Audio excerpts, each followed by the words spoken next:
Welcome to another Wicked Web Wednesdays with me, Chris Davidson, brought to you by Speaker Business Builder. Wicked Web Wednesdays is dedicated to helping members of the CATS community make better use of the web. CATS community, consultants, authors, trainers, and speakers.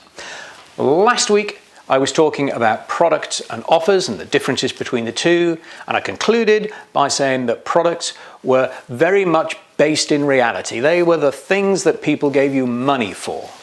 Products were reality. Now, if products are reality, then they have product descriptions.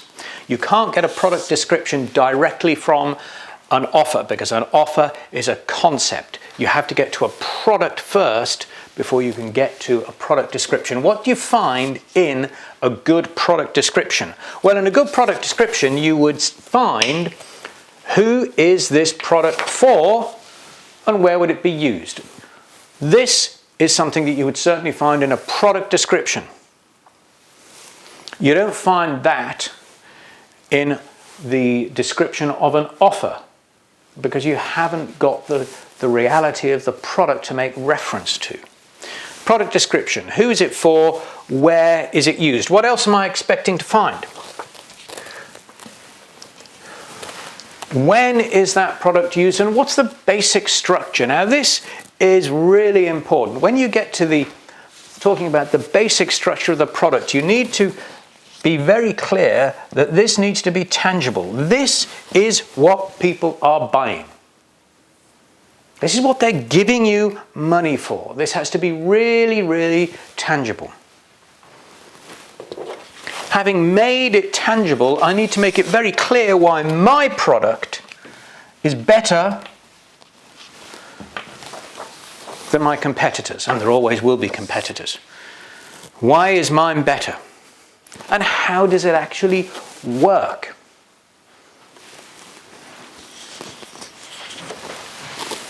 What else would I expect to find? I'd expect to be able to tell potential customers the key performance indicators, and I'd expect to be able to give them some testimonials from previous customers who had used my product. So this is all very real. It refers to something very specific. If I'm an author writing books, then all of this information here has to be about a particular book or a particular series of books. It just can't be about books in general. It has to relate to some particular book that I have written. I have to be very clear that this is a book for engineering students, going back to last week's video. Where would it be used? It would be used for engineering students who are doing degree courses because the book is about advanced engineering mathematics, was the example from last week. When would it be used? On degree courses. What's the basic structure? I can then lay out the table of contents. I can make it very tangible. If you buy this book, you will get this. Why is it better? Because it has better diagrams or whatever, etc., etc. Product descriptions are very, very tangible. Now, why am I making this video? I'm making this video because, as you know, I research CATS communities' websites. I look at thousands of them a year, and authors and trainers, generally speaking, have this well covered. Consultants and speakers, less so. Consultants and speakers tend to be a little bit light in their websites when they get to talking about this level of detail. And that is frequently because, at least by the evidence of the websites, is that their products are not particularly well described. The offer is clear enough.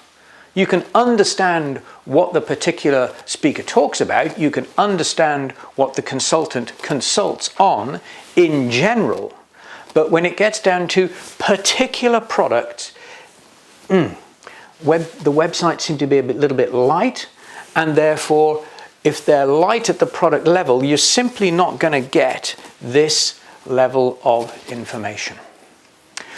So, taking this week's video with last week's video, what do I think that it would be worthwhile doing? I think it would be worthwhile looking at your website, particularly if you're a consultant or a speaker, looking at your website, having a detailed look at the offer and saying, okay, now that I have a very clear understanding what the offer is my website crystal clear from a product perspective? Because it is the product that I'm selling, it is the product that earns me the money, not the offer.